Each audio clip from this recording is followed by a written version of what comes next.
Lihatlah adegan pada video ini baik-baik. 3 bayi kecil sama-sama punya tujuan sederhana, ingin mendapatkan susu. Tapi ternyata jalannya tidak sama. Yang pertama melaju cepat, begitu mudah melewati rintangan. Yang kedua mulai sedikit kesulitan. Dan yang ketiga bahkan tertinggal, hanya bisa menangis. Beginilah hidup kita, saudaraku. Ada yang berhasil lebih dulu, ada yang masih berjuang keras, dan ada yang jatuh di tengah jalan. Namun yang diuji bukan hanya yang tertinggal, tapi juga yang lebih dulu sampai. Apakah dia akan peduli atau pura-pura tidak melihat? Rasulullah SAW bersabda, seorang mukmin bagi mukmin lainnya seperti satu bangunan, saling menguatkan satu sama lain. Hadis riwayat Bukhari dan Muslim.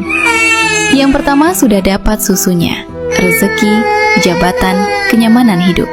Tapi ketika melihat saudaranya kesulitan, ia berhenti, menoleh, lalu menolong.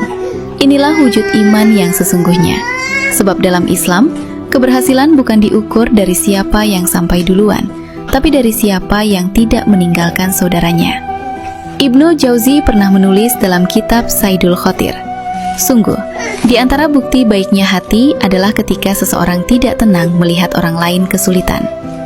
Dan lihat bagaimana si kecil yang kedua, setelah berhasil keluar, justru memungut botol susu untuk saudaranya. Ia tidak punya banyak tenaga, tapi punya empati. Itulah yang jarang kita miliki sekarang. Peduli pada yang sedang di bawah, bukan malah membandingkan diri. Maka renungkanlah, jangan hanya bangga karena sudah di luar rintangan, sementara orang lain masih terjebak di dalamnya. Hari ini mungkin kita yang menolong, tapi esok bisa jadi kita yang butuh ditolong. Karena Allah tidak melihat siapa yang tercepat, tapi siapa yang paling bermanfaat. Sebagaimana sabda Rasulullah, sebaik-baik manusia adalah yang paling bermanfaat bagi manusia lain. Hadis riwayat Ahmad. Wallahul musta'an. Good job.